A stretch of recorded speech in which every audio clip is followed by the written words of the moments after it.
Kennywood Park in West Mifflin, Pennsylvania, located just around 8 miles outside of downtown Pittsburgh in southwestern Pennsylvania. And this is Clay from the Pennsylvania Roller Coaster Club, and today we're going to take you on a little journey, and we're going to rate the coasters of Kennywood from worst to first. Now, as we like to do before we start talking about rating credits and what have you, let's take a look at the park itself and take a look at Kennywood. Now, Kennywood, as many parks in Pennsylvania, started as a little trolley park, a small attraction at the end of the Monongahela Street Railway, owned by the Mellon family at the time. Now, on opening day of May 30th, 1898, there really weren't many rides, per se. Not much of that came along until really the very early portion of the 1900s. And eventually, the park was purchased by the Henniger and McSwiggan family. Now, both of those would continue to be involved with ownership in some form or fashion until it was sold to Parque Reunidos in 2007. So, Parque Reunidos has done a pretty decent job with the park. I don't think that it has necessarily went downhill in any way, shape, or form, and they still do a great job and maintain a high level of commitment to ride maintenance and quality and safety. So, okay as far as we're concerned. Starting us off at number 8, Lil Phantom. Now, this Molina & Sons installation came in 1996. 20 years later, in 2006, the park decided to completely redo, refurbish, and rebuild the ride. Runs as great as ever. Phenomenal spot in lineup, helping kids get up to those family wooden coasters. And then to our number 7 ride, Exterminator. Now, Exterminator, guys, is a Reverchon spinning coaster, otherwise known as a Wild Mouse. Now, this Reverchon model in particular, this is one of the larger layouts that Reverchon had built, and it is housed completely indoors. During Phantom Fright Fest, Kennywood actually shuts all the lights off and runs this completely in the dark, and it takes it up a whole nother level. Great ride. Number 6, Racer. Now, Racer, guys, is one of the only wooden true Mobius loop roller coasters that's operating today. It's a phenomenal ride. Kennywood invested a lot of time, effort, and money this last season to a complete painting of the entire roller coaster, in addition to doing quite a hefty amount of track work.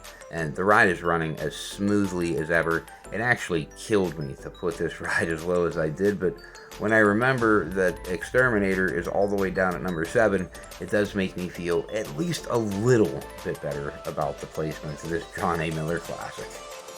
Moving on to number 5, Jackrabbit. Now, Jackrabbit, guys, one of the most famous coasters in the world, obviously sharing the name Jackrabbit with a coaster also designed by John A. Miller, opening the same year, and also debuting upstop wheels. So, the one thing that this Jackrabbit has that the other does not is the notorious double dip, which you'll see here on the POV very shortly. It is one of the greatest single moment elements on any ride in the country, period. And if you have not been to Kennywood, if you have not experienced the double down, you just don't know. You don't know until you know. And now that I've told you, now you know. And here it comes, this moment right here. The amount of airtime that is created on that second pop drop is, it's pretty breathtaking, especially with such a minimalistic restraint. I mean, guys, it is just a fixed bar that is there and a seat belt. Nothing else holding you in whatsoever. It really adds to the excitement of the ride with it being so unbelievably vintage. Moving on to number 4, the Thunderbolt. Now, the Thunderbolt, guys, was not always the Thunderbolt. It had started its life all the way back in 1924, I believe, actually, as the Pippin. And Pippin did not have the same layout, really whatsoever, as the current present-day Thunderbolt. I believe it was just one half of the ride, essentially, and the helix, the intense helix that the ride is known for at the very end, essentially being the whole reason that the ride requires you to ride with a partner, because of this it's an incredibly intense double helix for a wooden roller coaster of its time, especially considering that the coaster was redone and turned into the Thunderbolt here all the way up in 1968.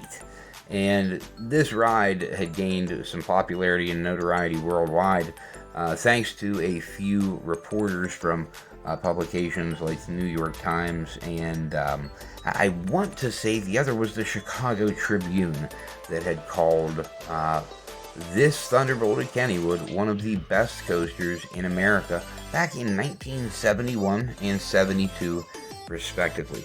And now, I don't know if that was true, but riding it today and seeing how phenomenal it still is, it would not surprise me in the least if Thunderbolt was, in fact, the best roller coaster in the world in 1971.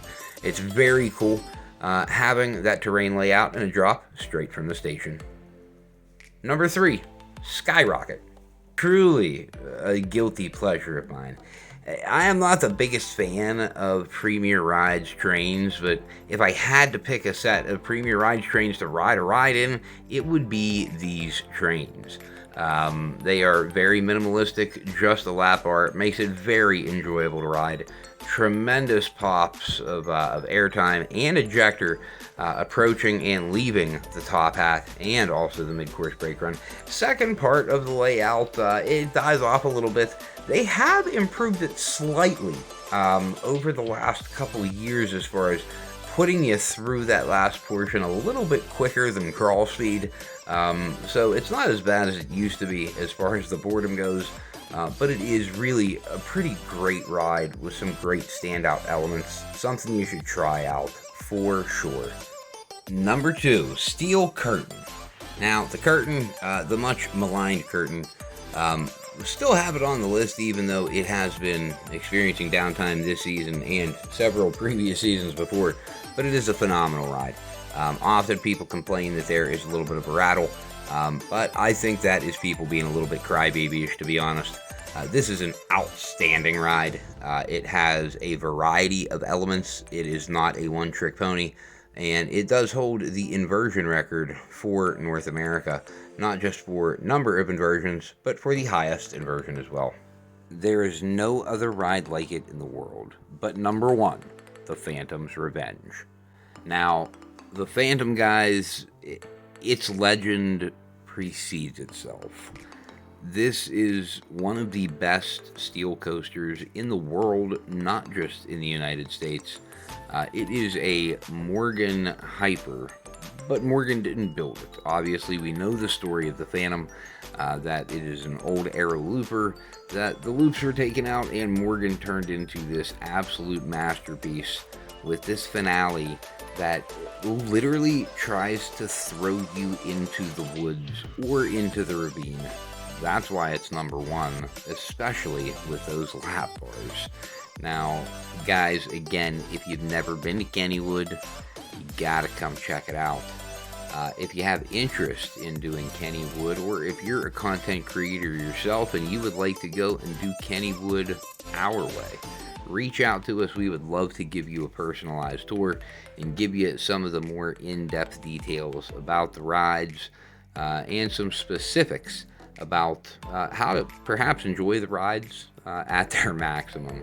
So, guys, if you enjoy this type of content, if you enjoy our take on how these parks stack up and how their rides stack up against one another, please hit that like button. Go ahead and subscribe. Turn on the notifications. Let us know down below in the comments what you think.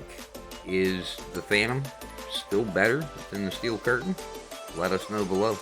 Until next time, stay blessed, guys.